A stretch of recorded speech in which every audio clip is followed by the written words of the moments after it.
Assalamualaikum warahmatullahi wabarakatuh. Waalaikumsalam. Ketemu lagi nih sama Mama Vera dan Mutia Rizky. acara kita apa sih, Neng? Kita bincang-bincang dengan perempuan yang sangat menginspirasi. Aduh beneran deh, kalian harus tahu nih ya bahwa semua orang bisa hebat tapi ini lebih hebat lagi. Wanita, ibu, dan seorang artis bagi emak yang emak puja karena apa? Suaranya bagus. Pokoknya yang datang ke acara sini tuh Masya Allah semua. Amin. Acara M2M.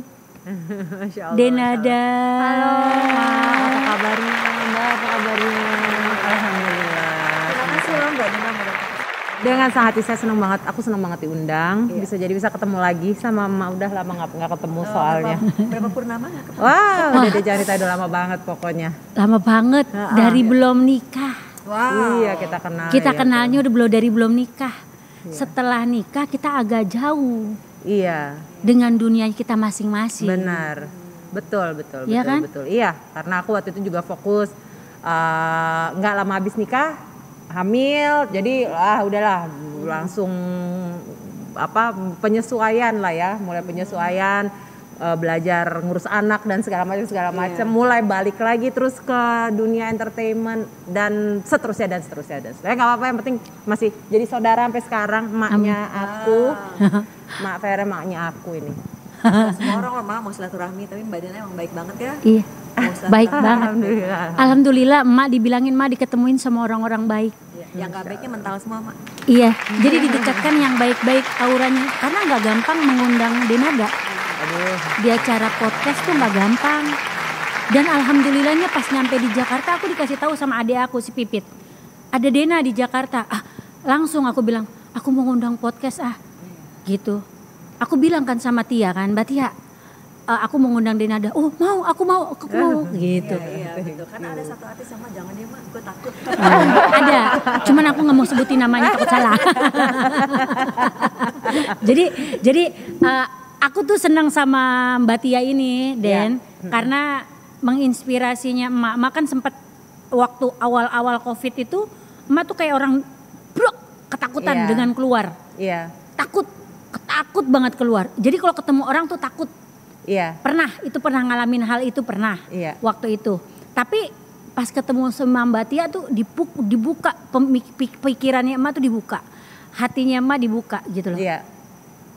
Nggak semua ibarat kata di luar itu mak harus catat. Jadi kalau ada deh programnya dia tuh dia yang tahu deh tuh pokoknya programnya yang bikin ngebuka mata mak gitu. Oh iya ya, jangan kayak gitu Fer, bener, jangan bodoh ya pemikirannya gitu. Itu apa itu panic attack gitu atau anxiety attack atau lebih ke apa itu masuknya tempatnya? Kecemasan. Jadi Mbak Vera ini kecemasannya tuh berlebihan. Ya semua orang mungkin punya rasa cemas tapi Aku loh Mbak. nah kita justru pengen dengar karena kan kita nggak tahu nih.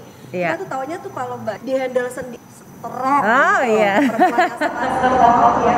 Kayaknya di handle sendiri. Kita mau dengar tuh ada nggak sih sisi ada yang lemah yang kita tuh belum tahu ya. Ya ada, kalau ada sih ada banget. Makanya kadang-kadang ya, kalau misalnya orang tuh suka ngomong sama aku, wah Mbak Dena ada tuh, ya kan banyak yang suka ngobrol tuh kadang-kadang lewat Instagram soal macam-macam lah ya. Kadang-kadang sesama ibu atau sesama calon ibu atau sesama ibu atau kadang-kadang malah bapak juga mungkin yang situasinya agak serupa ya sama aku dan Aisyah gitu.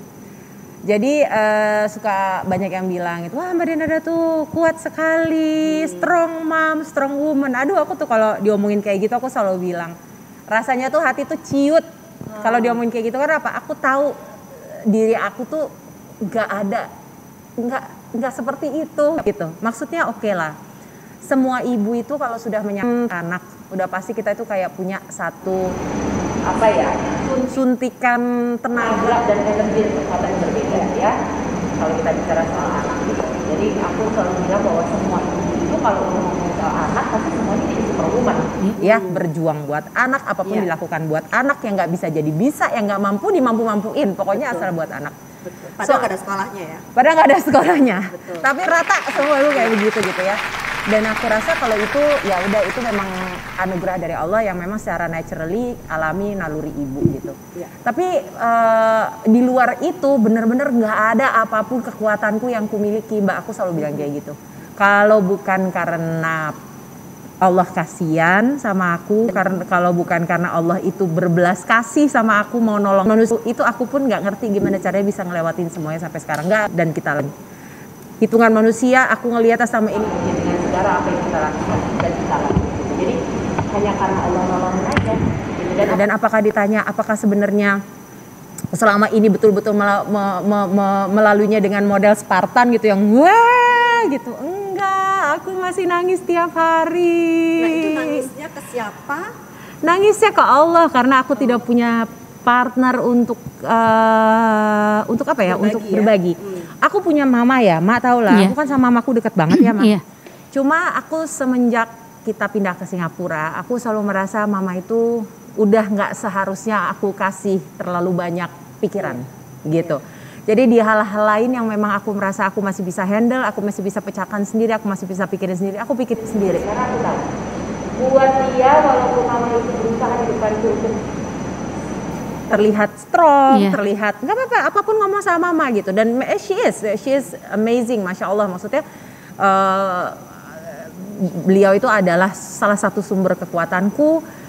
Kalau memang aku sampai mentok banget nggak tahu mau ngapain lagi, tetap aja ujung-ujungnya aku pasti ke mama gitu. Cuma maksudnya di hal-hal lain aku berusaha untuk nggak menyusahkan dia, nggak bikin sedih gitu ya. Jadi aku nggak punya, basically aku nggak punya teman buat ngobrol. Jadi dipendam sendiri gitu. Semua dipendam sendiri. Jadi kalau nangis sendiri. Jadi itu nggak bikin malah lebih down gitu nggak? Aku nggak bohong bahwa memang ada di saat-saat tertentu aku kadang-kadang merasa udah hitting rock bottom lah, rasanya tuh kayak bener-bener nangis nggak ada ujungnya, dan bener-bener sama Allah tuh ngomongnya cuma ya Allah ini nggak tahu lagi mesti gimana. Kadang-kadang nangis itu kebanyakan biasanya aku kalau nangis itu antara dua nih Mbak. Kalau nggak lagi di kamar mandi supaya maksudnya Aisyah nggak dengar. Iya. Aku punya prinsip, aku boleh nangis tapi anakku jangan sampai lihat air mataku gitu. Jadi anakku tuh harus selalu ngelihat aku tuh bahagia, happy terus semua, karena enggak lah di dengan situasinya dia seperti ini, itu adalah hal terakhir yang dia butuhkan untuk melihat air mataku gitu ya. Jadi itu, dan yang kedua pada saat aku lagi ibadah, lagi sembahyang, lagi sholat gitu.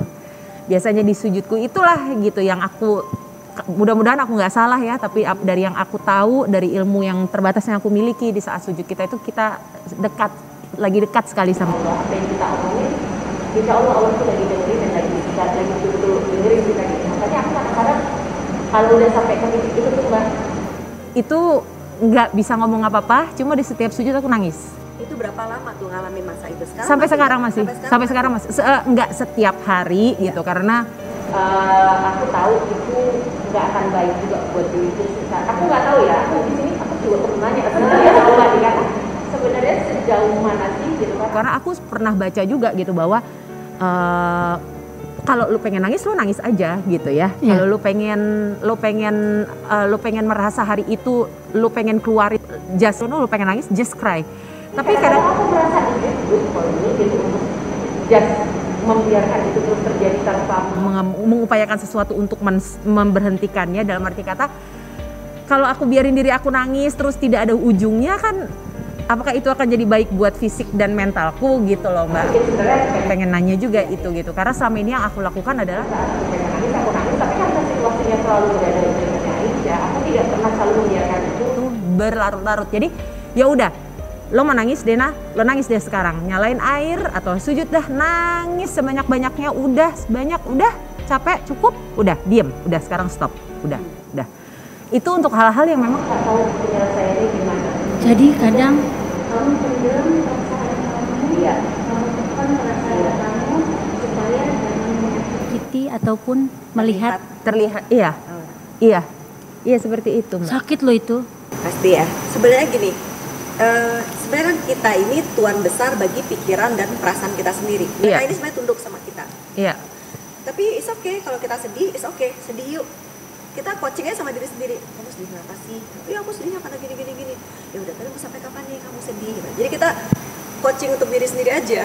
Iya. Nah, kalau efeknya gimana? Sebetulnya ketika kita sedih itu ada yang dirusak dalam tubuh manusia. Itu paru. Oh gitu? Paru dan jantung. Kalau orang sehat berasanya kayak nggak apa-apa gitu ya. Iya. Tapi orang yang benar-benar punya masalah jantung dan paru itu nggak bisa mengalami kesedihan gitu. Pasti dia kumat. Aduh, iya. Jadi memang kita harus healing dengan diri sendiri itu gimana caranya. Cuma kita yang tahu kan. Gimana caranya kita supaya bangkit gitu. Cuma kita tahu. Nah sebenarnya kalau Mbak Diana tuh apa sih yang membuat Mbak Diana sampai sedih banget kayak gitu apa? Segala hal yang berhubungan dengan Aisyah lah pasti ya Mbak. Jadi kayak sebagai aku adalah ibu yang kebetulan rezekinya itu adalah menjadi ibu single parent. Aku sudah sendiri sama Aisyah berduaan aja udah sekian tahun sebelum kita pindah ke Singapura gitu. Selalu aku tuh yang aku tahu di benakku dan mindsetku adalah pokoknya aku ingin melakukan apapun yang aku mampu untuk memberikan semua yang terbaik buat dia, apapun itu yang terbaik, pendidikan, sekolah, apapun. Dan di saat aku nggak tahu bagaimana caranya bisa melakukan itu, atau aku merasa aku tidak mampu melakukan itu, wah itu membuatku sedih sekali gitu. Misalnya seperti selama 2 tahun kemarin aku kan nggak pulang ke Indonesia, berarti kan aku nggak kerja sama sekali, berarti aku tidak punya penghasilan sama sekali gitu. Sementara kita tinggal di Singapura yang come on, kita semua tahu Singapura negara yang seperti apa, Mak pasti tahu banget selama sekian seorang ini. Dan itu kita jalani tanpa aturan yang mengatur.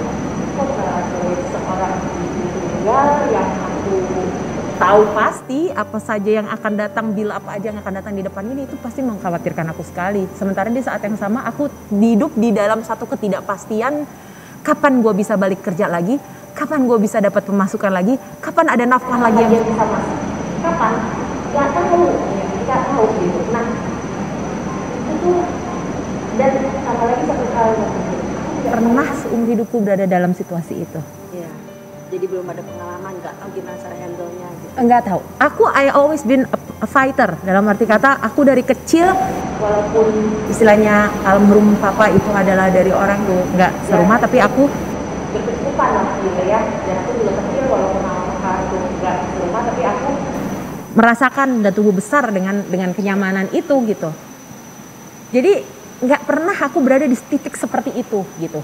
Tapi aku nggak yang aku bersyukur sekali sama Allah kayak gitu, merasa aku punya yaitu tadi jiwa berjuangku gitu, yang kalau kayak gitu aku nggak akan terus udah nggak tahu lagi nggak akan nyerah gitu. Cuma keadaan itu sangat amat menakutkan aku, itu satu.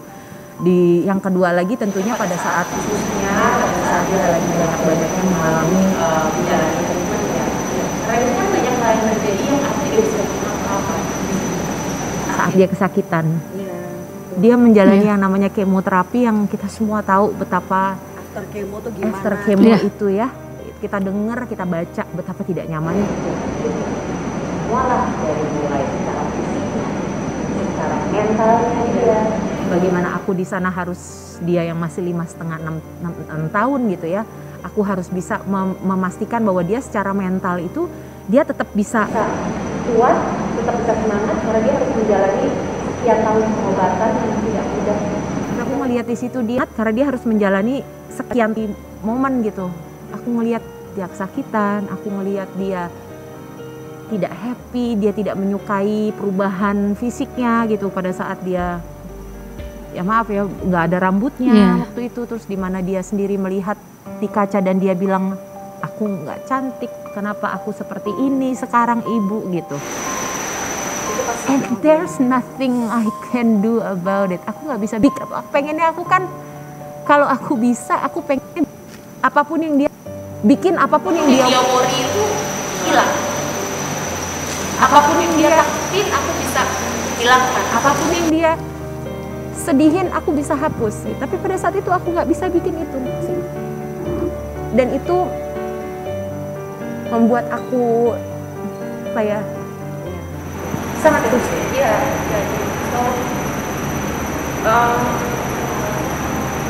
Sampai sekarang alhamdulillah kita bersyukur banget sama Allah karena Allah berikan Aisyah sekarang ini kondisi badan yang sudah jauh lebih baik gitu. Dia Amin. sudah jauh gitu. Banyak hal yang harus kita jauh lebih sehat, jauh lebih baik gitu. Sudah bisa sekolah juga gitu. Banyak hal yang harus kita capai. Tapi tetap banyak hal ketidakpastian yang aku masih harus jalani ke depan gitu. Jadi hal-hal seperti inilah yang masih suka menakutkan, mengkhawatirkan, membuatku sedih. Dan ya akhirnya aku merasa aku sudah jauh lebih baik dari yang masa-masa itu, cuma aku masih merasa bahwa aku masih belum di state of mind dan state mental yang aku ingat aku dulu seperti apa gitu. Jadi kalau boleh aku sedikit aja ngasih ke kamu pikiran ya, sebenarnya apa yang kita takutkan dan kita cemaskan itu terjadi. Jadi apalagi kalau sekarang Mbak Denada tuh udah punya pengalaman yang kemarin itu ya percayalah bahwa di depan sana kehidupan jauh lebih baik, lebih Amin. yang layak banget karena memang udah ngejalanin hari-hari yang you deserve it. Yang layak banget karena memang udah ngejalanin hari-hari yang ya kan semua pasti berlalu kan, nggak mungkin malam terus, nggak mungkin siang terus, nggak mungkin hujan terus, nggak mungkin panas terus. Yang dari muda banget ya. Bismillah, lebih menakjubkan. Amin. Bisa juga wah sehat terus. Amin ya Rabbal Alamin. Terus ini jadi udah berapa tahun bolak-balik aja nih Jakarta Singapura? Jadi sama 2 tahun ini Mbak aku kan di Singapura terus toh dari mulai awal pandemi nggak bisa kemana-mana karena kan ada border restriction dan aku pulang ke sini pun sebenarnya dengan segala ketidakpastian karena ada varian baru terus kita juga nggak tahu nanti apakah border Singapura itu bisa dibuka atau ditutup. Itu yang paling menakutkan aku sekali gitu. Jadi ini aku beraniin untuk pulang ke Indonesia karena aku tidak punya pilihan. Iya, benar. Harus pulang. Harus pulang. Karena kalau aku nggak pulang, aku nggak kerja, aku nggak dapat pemasukan, aku nggak ada nafkah. Iya. Ya kita nggak bisa terus hidup di sana gitu. Sementara Aisyah udah sekolah di sana, kita udah tinggal di sana segala macam. Jadi aku harus pulang. Jadi udah akhirnya aku sana pulang. Di sini aku juga terpaksa ya kalau pulang nggak bisa seminggu 2 minggu. Orang karantinanya aja udah berapa? Iya. Karantina di sini kan di sana. Jadi beberapa minggu di sini, terus nanti kembali lagi ke Singapura. Nantinya akan berharap banget insya Allah nantinya segera kita memasuki masa new normal itu sebagaimanapun itu sehingga travel menjadi lebih mudah sehingga aku bisa lebih mempunyai jadwal untuk kita tinggal di Singapura tapi aku tetap bisa pulang-pulang ke Indonesia untuk bekerja gitu. Aku tuh dengar ya Mbak Denada yang punya duit berapa ratus ribu gitu ya waktu itu ya. Iya. 200 ribu. Iya benar. Itu benar. 200 ribu. Iya nggak sih itu seorang Denada gitu loh. Semua orang pernah kere ya. Untuk seorang Denada yang dulunya wow. Ya. Mengalami itu boleh cerita nggak terus gimana akhirnya bisa get through it? Sebenarnya yang akhirnya jadi sangat amat bikin apapun apa berat itu kan karena ini semua terjadinya di masa pandemi di mana kita nggak ada yang bisa bikin apapun. Kalau lagi di Indonesia aja ya aduh masih bisa usaha upaya kerja apa segala macam. Di Singapura apa yang bisa aku bikin? Kerja juga nggak bisa, apa juga nggak bisa gitu. Jadi dengan keadaan punya duit cuma segitu, yang di Singapura itu nggak nyampe $20. Iya. Itu nggak nyampe $20. Nggak bisa ditarik semua juga dari bank. Mau diapain gitu dengan adanya uang segitu. Itu aku nggak bilang ke siapapun. Nggak bilang ke mama, nggak bilang ke siapapun. Cuma bilang ke manajer aku doang. Itulah makanya aku merasa kadang-kadang ada orang-orang tertentu yang memang datang di hidup kita itu sebagai bentuk pertolongan Allah. Dan aku merasa salah satu pertolongan Allah itu hadir itu melalui manajer aku, Mbak Risna gitu. Aku cuma ngomong sama dia dan berdoa sama Allah, berdoa. Tapi ya itu Mbak yang aku bilang, kalau bukan karena Allah itu kasih coba 200 ribu nggak nyampe $20 itu di Singapura. Itu di ATM aku cuma ada segitu. Bagaimana? Mau makan sekali juga nggak cukup buat kita berdua. Nggak bisa. Di sana mahal. Tapi abis itu ada aja pertolongannya Allah dan itulah yang membuat aku selalu percaya Mbak bahwa Allah itu kalau udah naruh kita di sebuah situasi, nggak mungkin kita ditaruh ditinggalin. Iya, betul. Itu yang aku selalu sampai sekarang, itu imanku, itu aku selalu, Allah itu pas bahwa seperti apapun situasi kita, Allah itu pasti akan ada di situ dan memberikan semua pertolongannya supaya kita bisa melalui itu. Gitu. Jadi nggak ada kepahitan. Cuma kalau memang sedih iyalah karena tadi Mbak tidak pernah aku melalui hal yang seperti itu dan mengalami itu kan gitu. Tapi aku nggak akan pernah lupa bahwa nggak cuma satu kali kok aku berada di situasi itu gitu. Tapi setiap kali aku berada di situasi apapun yang membuat aku merasa tidak berdaya, selalu aku merasakan pertolongannya Allah datang dalam bentuk apapun. Kalau di tiap balik setiap hari lewat ya. Itu tuh udah nyampe segini aja ya. Iya, kita jadi kasih hati sorry. Itu karena ketulusan. Iya. Hati ibu itu nggak bisa bohong, doanya langsung cepat dijawab sama Allah. Aku tuh suka lihat Aisyah joget-joget Iya, gitu ya, di TikTok iya, ya, iya. bareng Iya. Mbak Denada gitu ya. Terus sekarang masih Bang. lanjut nggak tuh? Joget-joget? Oh, dia tuh senang banget musik, senang banget nyanyi, senang banget joget-joget. Dan semenjak aku jadi instruktur Zumba, dia jadi senang banget ngikut-ngikut aku Zumba. Dulu Mbak, zamannya dia itu masih aktif kemo, kan kakinya kayak anak yang lagi kemo itu pasti salah satu mungkin aku rasa bisa jadi karena side effect-nya bisa jadi mungkin juga bukan, tapi pada saat dulu dia lagi aktif kemo itu kakinya tuh agak lemah gitu loh. Oh, okay. Gitu. Tapi bahkan di masa dia lagi kayak begitu, kakinya lagi lemah kayak gitu, dia tetap kalau diputerin lagu dulu lagi suka-sukanya Blackpink gitu ya, diputerin lagu Blackpink langsung berdiri dan minta dance. Walaupun dance-nya itu kita pegangin. Jadi dia mesti pegangan sama kita berdiri berdua, dia mesti pegangan, aku mesti pegang badannya dia. Nanti dia begitu joget-joget, kita bisa pegangan. Dan kadang-kadang kalau pas lagi nama gitu ya, lagi di dalam rumah sakit itu di sana nurse-nya yang suka nemenin dia joget, megangin IV-nya gitu sambil megangin dia, gitu, sambil joget-joget sama dia. Gitu, karena mereka semua bilang biarin pokoknya apa. Aku kan suka nggak enak karena kan satu ruangan itu nggak cuma kita, nggak cuma ya ke pasiennya kan, kita ada satu berapa bed gitu kan. Jadi aku kadang-kadang suka sampai maaf ya sebelah tuh maaf. Dan kadang-kadang Aisyah itu suka biasa Mbak, kebiasaan di sini ngelihat ibunya tampil perform, kepengen perform Mak. Jadi kalau misalnya dia lagi joget-joget gitu, dia bilang ibu bilang dong sama teman-temanku yang lain suruh buka ininya, pembatas ininya tuh suruh buka. Jadi mereka bisa lihat aku gitu. Jadi aku mesti excuse me, aku bilang sama ibunya, maaf ya ini anak saya kan. Ada yang orang Singapura, ada yang dari Malaysia, ada yang dari Vietnam, ada yang dari Indonesia, dari mana-mana kan negara di situ kan. Saya maaf ya anak saya begini, Bapak boleh. Kebanyakan mereka semua oke boleh buka. Jadi dibuka semua, disitulah dia perform dia dan itu bikin dia happy banget. Jadi semenjak dari situ aku akhirnya dapat kesempatan untuk alhamdulillah mengambil sertifikasi jadi instruktur Zumba kan tahun lalu. Dan habis itu aku langsung ambil sertifikasi sebagai instruktur Zumba Kids. Jadi Zumba yang khusus kelasnya untuk anak-anak. Karena aku kepengen bisa khusus buat anak-anak nih? Iya. Okay. Gitu. Jadi aku bisa aku sudah certified untuk mengajarkan kelas Zumba khusus buat anak-anak. Gitu.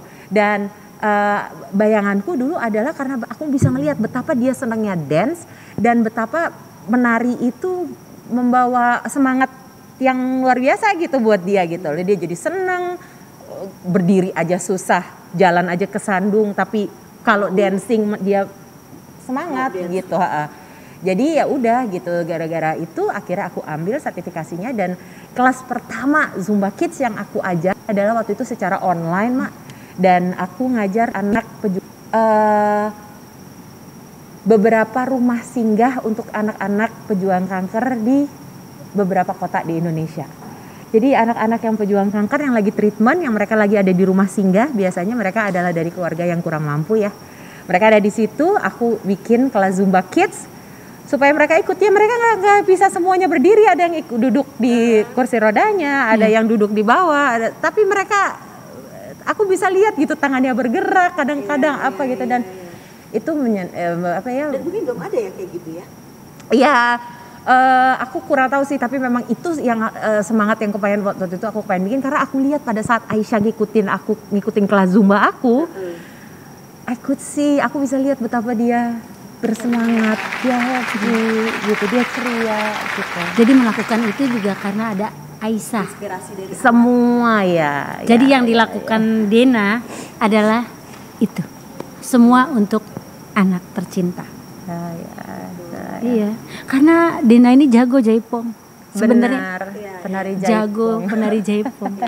Dena suaranya bagus, jaipongan bagus. Masya Allah. Sekarang ditambah lagi dia zumba.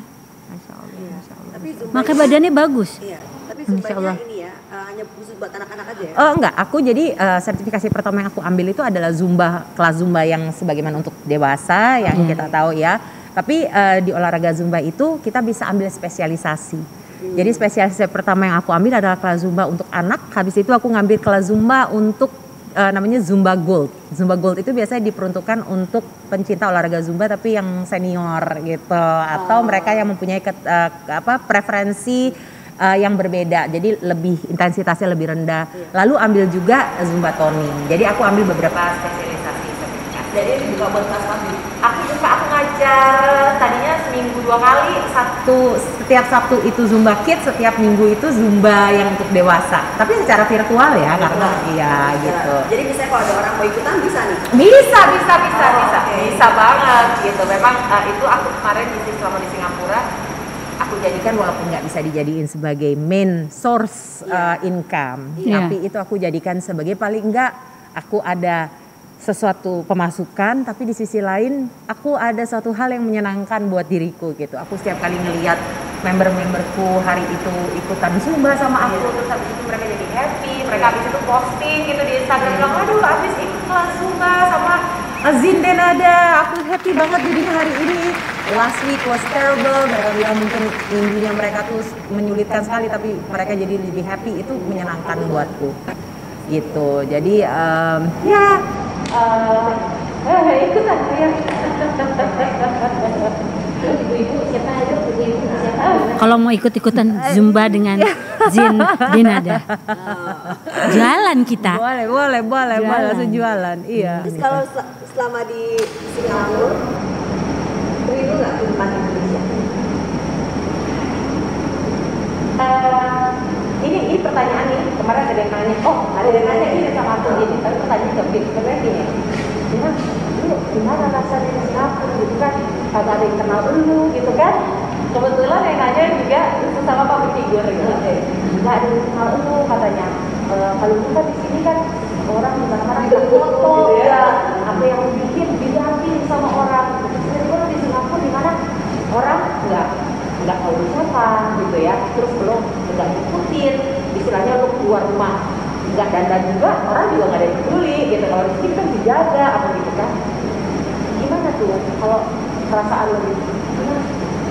Bergeraknya aku biasa-biasa aja sih, maksudnya aku di Singapura, aku ini yang selalu aku bilang, Denada di Singapura itu beda banget sama Denada di Indonesia. Bedanya? Denada di Singapura itu bangunnya jam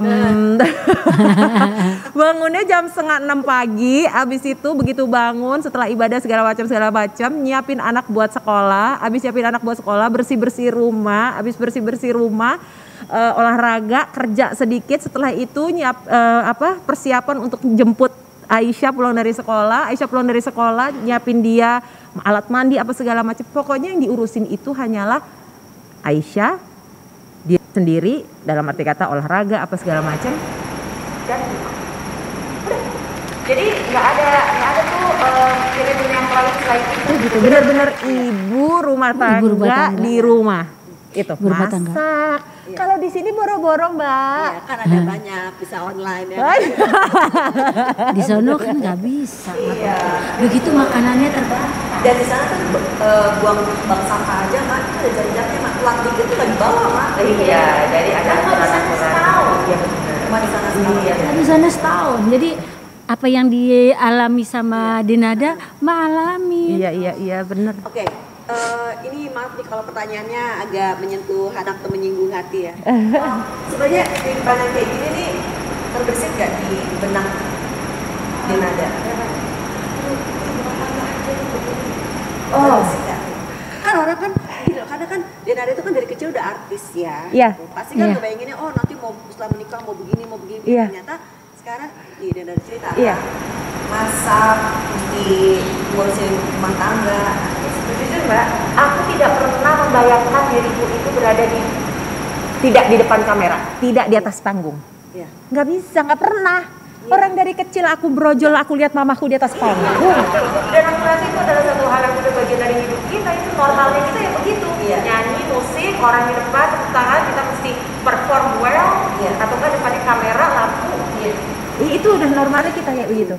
Tapi selama 2 tahun aku menjalani di sana, satu hal yang aku tahu terhadap diriku, pertama aku tidak akan bisa berhenti bekerja. So whatever it is, aku harus tetap punya pekerjaan. Iya. Gitu ya. Kalau kemarin kan alhamdulillah aku sama sahabatku Mbak, Coach Luti, kita bikin Raga namanya. Itu adalah tempat di mana kita menyediakan pelatihan olahraga secara virtual. Jadi secara offline dan online. Tapi mainly karena kemarin kita bukanya di masa pandemi secara virtual. Jadi aku ngurusin itu. Ngurusin kelas Zumba, ngurusin kelas-kelas yang lain yang ada di Raga juga gitu. Jadi there is always something, ada satu pekerjaan yang aku lakukan. Itu aku harus punya itu, pekerjaan. Tapi di luar itu ternyata aku sangat amat juga menikmati jadi ibu rumah tangga yang benar-benar pure ngurusin anak. Aku juga menikmati.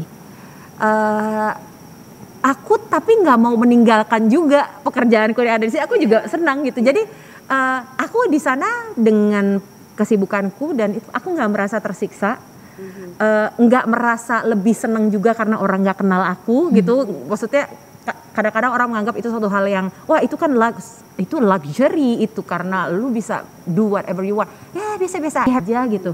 Di Indonesia juga aku senang-senang aja, bersyukur biasa aja dan happy aja. Jadi kayak ngejalanin setelah 2 tahun itu kayak alhamdulillah sih menikmati di dua jenis Denada ini, Denada Singapura dan Denada Indonesia. Ini sangat berbeda.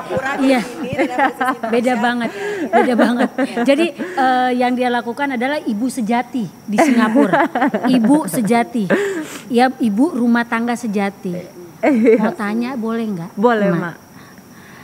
Aisyah, ada nggak pernah ngelarang kamu untuk kerja? Ngelarang lah Mak, pasti. Ngelarang lah pasti. Ibu, kenapa ibu harus kerja ke Indonesia?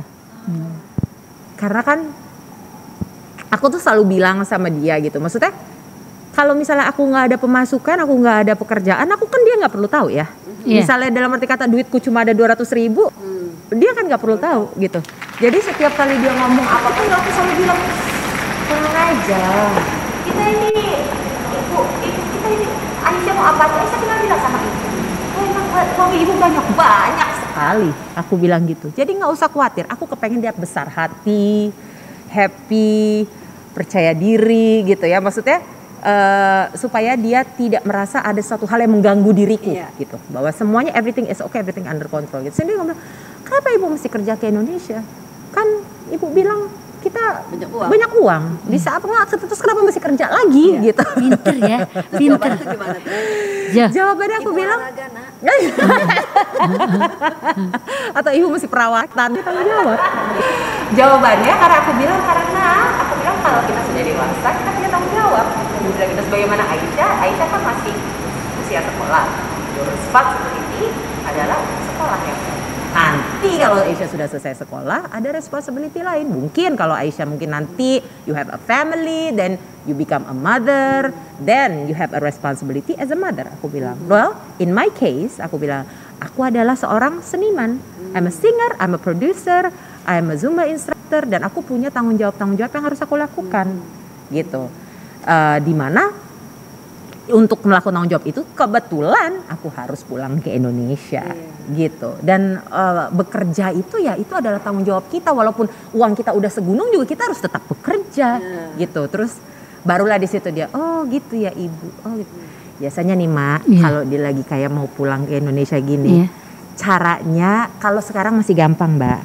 Caranya adalah pokoknya iming-imingin dia sama oleh-oleh mau apa. Nah, udah itu aja.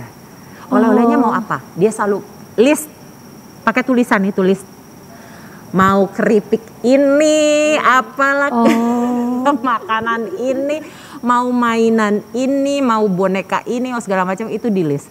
Dia bilang asal kamu nanti bawa ini semua kamu boleh pulang ke Indonesia. Oke, aku bilang gitu. Oke, gitu. Ya biasa lah. Kalau anak segitu kan masih gampang ya gitu. Makan tapi dia bebas, Aisyah.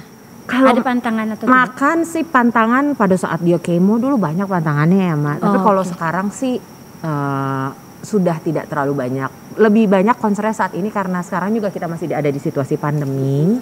Dan karena Aisyah juga masih di dalam kondisi yang belum bisa vaksinasi. Belum, tapi nantinya insya Allah akan, ya sudah dijadwalkan mungkin insya Allah tahun depan sama dokternya. Tapi saat ini kan karena belum, jadi kita mesti jaganya. Semua kita mesti segala hal yang dia makan adalah makanan yang kita masak. Semua kita masak. Aku jadi nggak bisa masak, jadi bisa masak ya nggak jago sih. Karena bukan bisa. Itu dia. Gak jago tapi bisa ya. Kekuatan ibu. Iya betul. Itu kekuatan ibu. Jadi kan yang apa yang tidak boleh dimakan sama anaknya di luar, dia harus kerjakan di rumah. Itu ibu. Balik lagi ibu. Hari ini kita pembahasan nih ibu semua. Sekarang ada pertanyaan privasi nih Mak. Boleh. Aisyah nggak minta ayah baru?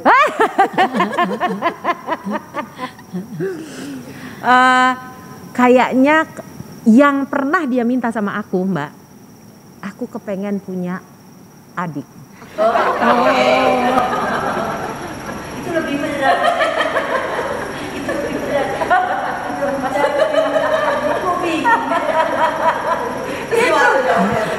Jawabnya aku bilang pada saat itu boleh.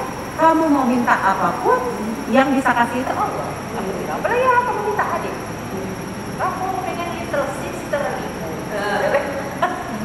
Boleh, aku bilang. Apa sih, apapun yang kamu mau, nggak ada yang nggak mungkin buat Allah. Kalau kamu mau, kamu minta sama Allah. Kalau kamu tanya ibu boleh nggak? Boleh kalau Allah kasih. Kan dia masih belum tahu belum paham. teknis. Pokoknya buat kita Allah. Yang penting adik, dia rambut adik boleh adik. Ya udah. Adik ketemu gede mau nggak? Ya. Jadi pokoknya mau kita minta sama Allah. Jadi aku jawabnya gitu. Ya kalau minta sama Allah, Aisyah minta, Allah mau kasih, Allah akan kasih. Caranya gimana kita nggak tahu, kasih Allah. Gitu. Setiap doa yang kamu minta pada saat Aduh banyak sih Mak ya. Tapi yang pasti yang ada di pertama list aku itu aku kepengen Aisyah sehat terus. Amin. Aku kepengen Allah berikan aku kesehatan. Amin. Kasih aku juga bisa ngelihat nanti di masa tua aku bisa ngelihat Aisyah itu hidup bahagia, hidup dengan sehat, amin, berkeluarga, bisa melihat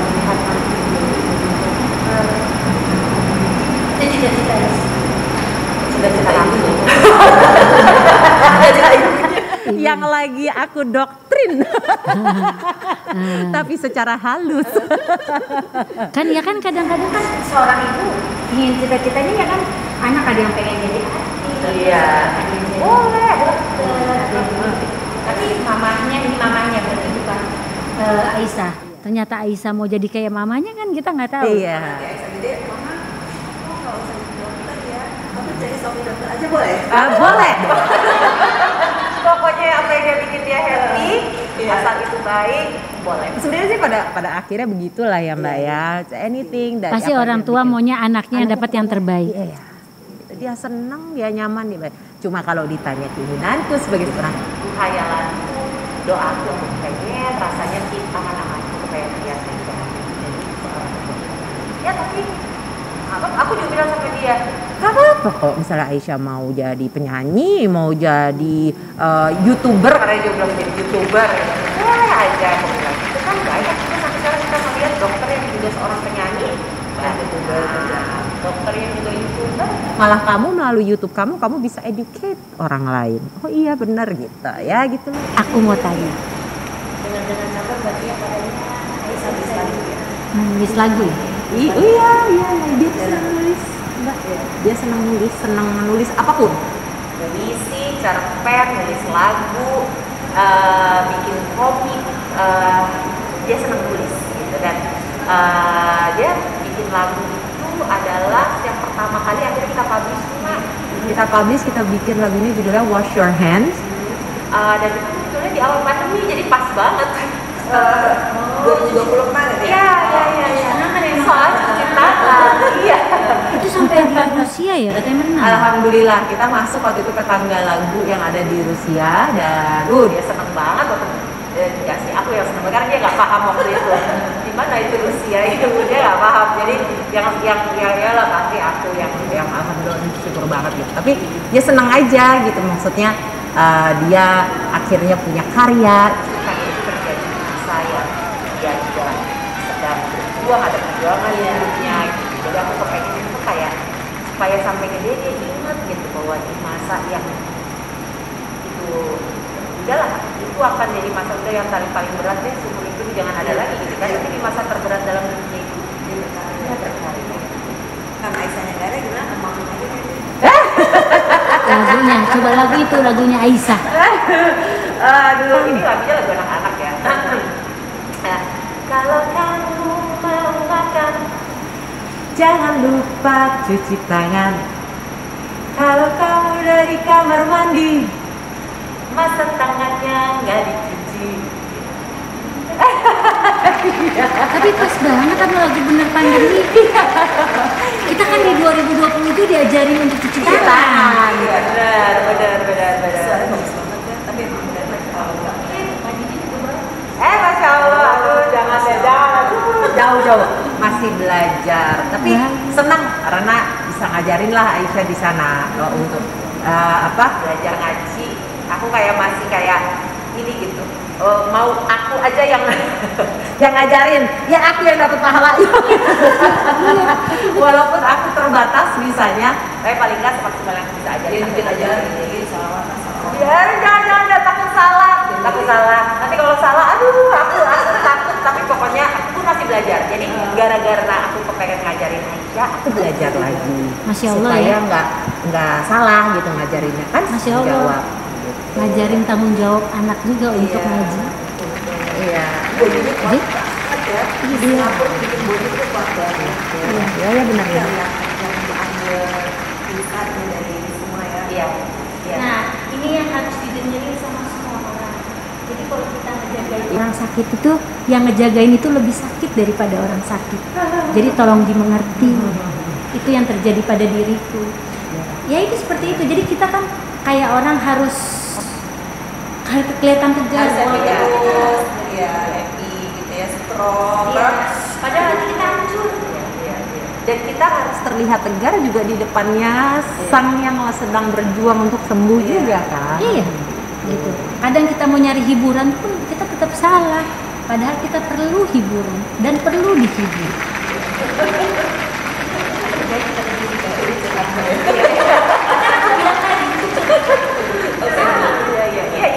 Aku pas dia mendengar tadi dia cerita, aku dari tadi bengong, banyak kamu yang ngomong. Karena aku memikirkan itu yang gue rasain, tapi kan iya. Oke, next. Mak. Namanya kita kedatangan Sarah Dinada ya. Aku waktu masih kecil, kecil ya cuma. Kalau ngelihat mamanya nyanyi, wow. Terus anaknya ikutan nyanyi, wow. Sekarang bisa ngobrol di sini. Senang gak kamu? Aku yang senang Masih senang banget. Soalnya aku ketemu terus sama dia tuh susah. Waktu itu dari kemarin aku lagi ada anaknya sakit pun aku nanya lagi tuh, aku kan pegang Profesor Dede Supriyatna ya. Aku bilang kan Raffi Ahmad sembuh waktu itu sama Profesor Emma kan dia. Sampai Emma bilang, kamu mau ini enggak, kamu mau ini enggak, masih di sana, masih di Singapura. Misalnya nih kalau aku nanti ke Singapura, kita ke Singapura mah ya. ketemu dong. Iya dong, harus ketemu dong. Harus ketemuan Pak Yael, aku jajak makan di mana deh kalau Singapura. Banyak yang baru-baru di sana ya. Tempat-tempat baru yang tempat makan, tempat ngopi, atau ada Museum of Ice Cream. Itu baru di Singapura, baru aja dibuka. Jadi kalau begitu dibuka border nanti, ayo aku ajak jalan. Ya asiknya. Jadi kita ke sana deh. Iya, Iya mah masalah mobil. iya. Aku udah ngomongnya. Langsung naik mobil gue nyampe kapan? Ini pertanyaan